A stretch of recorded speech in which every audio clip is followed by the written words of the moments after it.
Today we're going to go into Scratch Lesson 13, cloning, weight, graphics. These are all things we're going to be working on today. And just to go into the topic, we're going to learn a couple new things. The first thing we're going to learn is how to create a new graphic, and we'll learn about the importance of centering.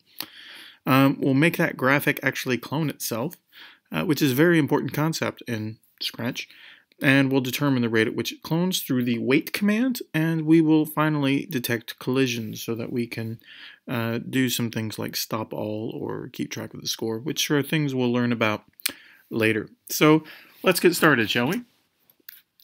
So last time we left off, we had our character who could move around and kind of freely move around. And we said, well, that's interesting and all, but what if we want to actually play a game? Well, we kind of need enemies. And so to create an enemy, we was first start and create a graphic. Now we could import one and do like I did here where I imported a graphic, but for today we're going to paint a new one.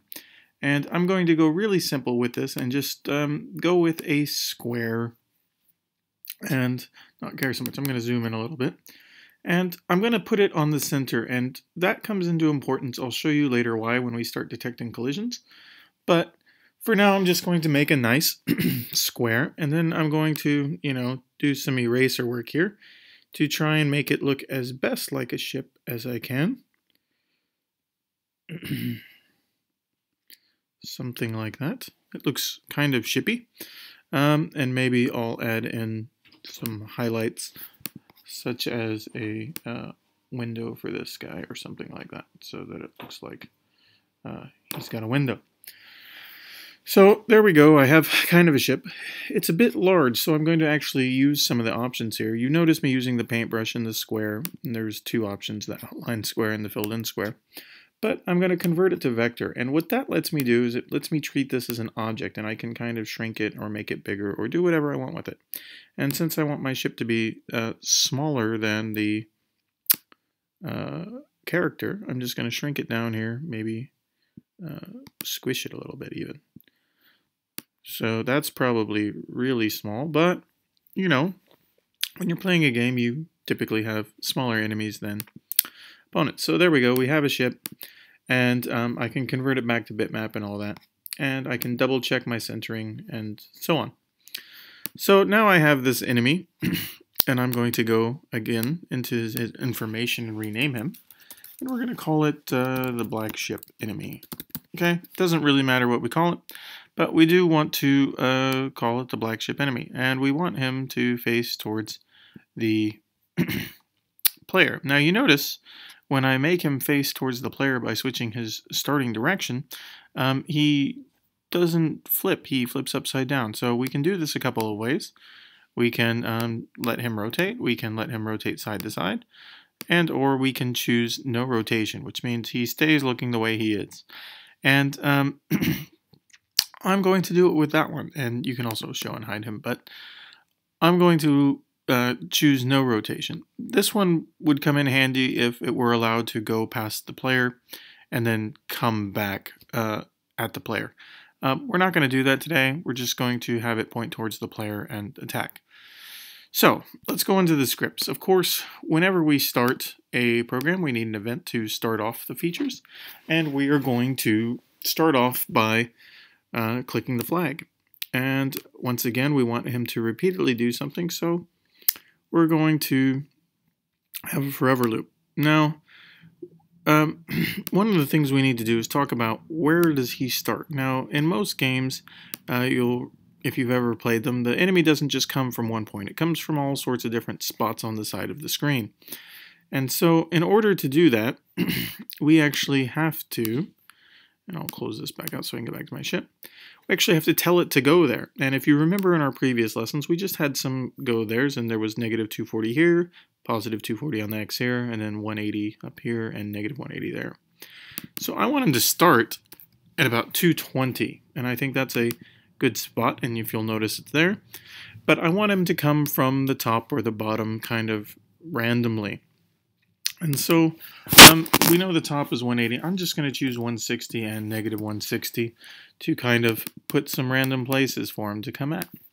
So now we know that whenever we click the flag, he's going to randomly move around our enemy here. And now we can tell it what to do. So when we want it to repeatedly do something, I want it to do that. We want to do forever. But before we do that, we probably want to tell it to point towards our ship because we want it to come at our ship. And we can forever tell it to move. And this should just kind of make him move really rapidly that way. Now we can slow that down a bit. But you'll notice if he moves, he just moves right out of the way. Nothing big happens.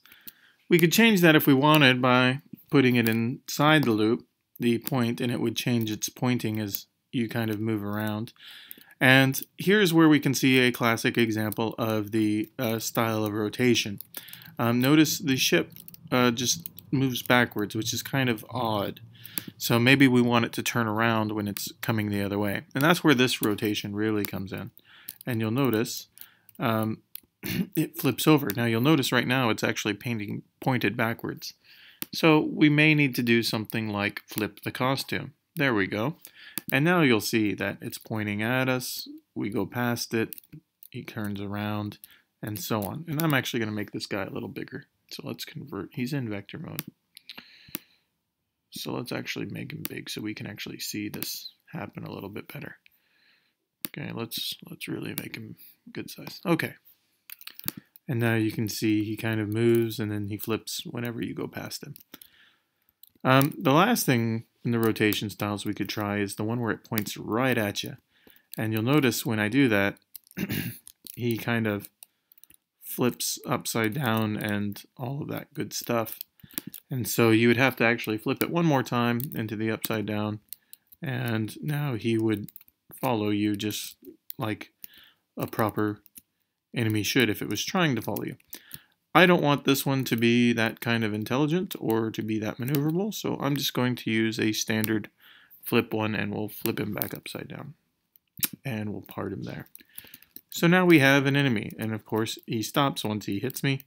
And this gives me an excellent chance to talk about what centering does and why it's impactful. So centering right now, they're both centered.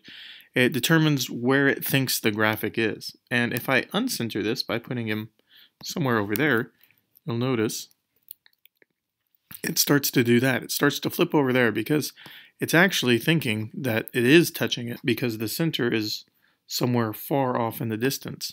And so it thinks it's on me and it's going to flip back and forth. Now, the more and more we center this, of course, the closer and closer it gets and it comes to being accurate. And so this is a common problem you'll see if you don't actually center your graphics. It will be off a little bit. So make sure to always center your graphics. All right, so there we have it. We have a, this is going to autosave for a second. We have a ship and it moves and it comes at it. But we don't want just one ship to come at us. We want multiple ships. And in order to do that, we have to learn something new today, which is we need to learn how to make clones. And so one of the things we can do is we can create a clone of myself. It could create a clone of something else, but for today we'll talk about clone of myself.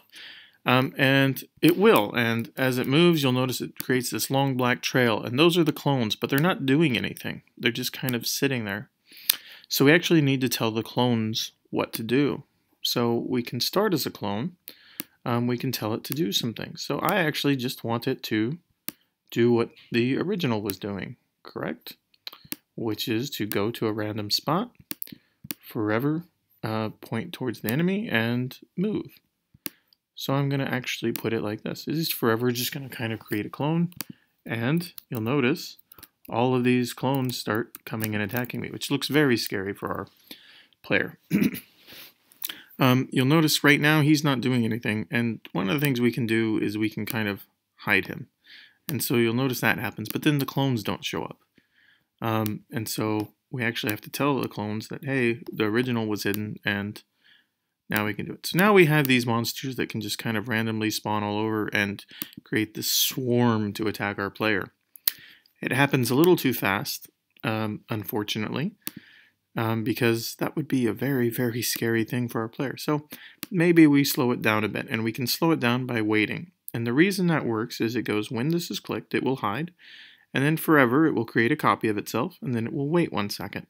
And then it will go back to the top of the forever and create a clone. Now the clones will just keep operating independently. They will show themselves, they will move and pick a random spot on the axis over here, and then they will just point towards the enemy, or the player, as it were.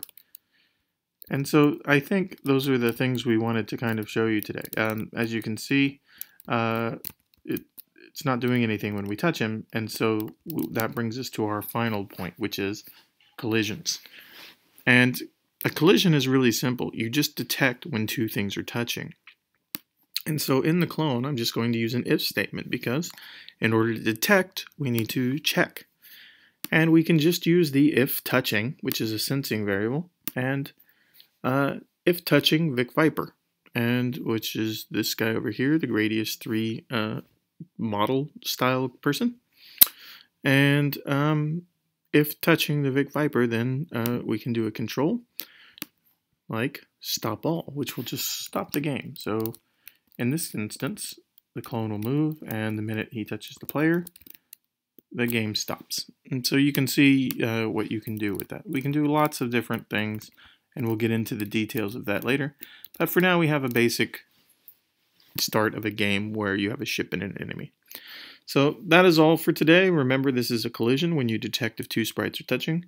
Remember that we can create clones of something, and we can have those clones do some things. And also, of course, the graphics that I've taught you in centering. So that is all for today's lesson, and I will see you next time.